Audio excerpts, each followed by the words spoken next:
Pension काढण्यासाठी महिन्यातून दोनदा बँकेत फेऱ्या. जिल्ह्यातील सेवानिवृत्तांची प्रशासनाने लक्ष देण्याची मागणी.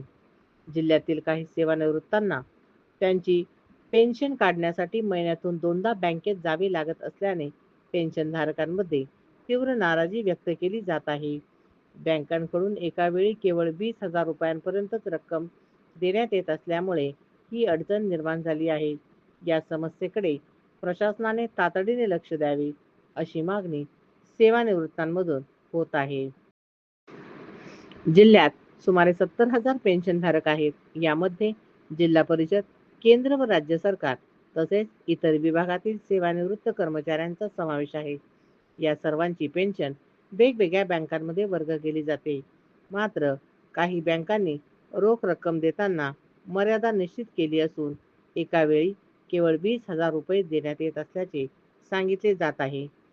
यामुळे अनेक सेवानिवृत्तांना त्यांच्या संपूर्ण पेन्शनची रक्कम काढण्यासाठी महिन्यातून किमान 2 वेळा बँकेत जावे लागत आहे. विशेषतः वयोवृद्ध पेन्शनधारकांना यामुळे मोठा त्रास सहन करावा लागत आहे. अनेकांना लांबवरून प्रवास करून बँकेत यावे लागते. त्यामुळे वेळ आणि खर्चही वाढत आहे. काही पेन्शनधारकांनी याबाबत बँक कर्मचाऱ्यांकडे विचारणा केली असता हा आमचा नियम आहे, असे उत्तर दिले जात असल्याची तक्रार आहे. याशिवाय जर एकाच वेळी पूर्ण पेन्शनची रक्कम हवी असेल तर चेकबुक घ्या किंवा एटीएम कार्डचा वापर करा, असे सांगितले जात असल्याचेही सेवानिवृत्तांनी सांगितले. मात्र अनेक ज्येष्ठ नागरिकांना एटीएम किंवा डिजिटल व्यवहारांची सवय नसल्याने त्यांना अडचणींचा सामना करावा लागत आहे. काही ठिकाणी यामुळे बँकांमध्ये वादाचे प्रसंगही घडत असल्याची माहिती मिळाली आहे. सेवानिवृत्तांचे म्हणणे आहे की त्यांनी अनेक वर्ष प्रामाणिकपणे शासकीय सेवा बजावली असून आता वृद्धापकाळात अशा प्रकारे बँकांच्या फेऱ्या माराव्या लागत असल्याने ही बाब अत्यंत त्रासदायक आहे.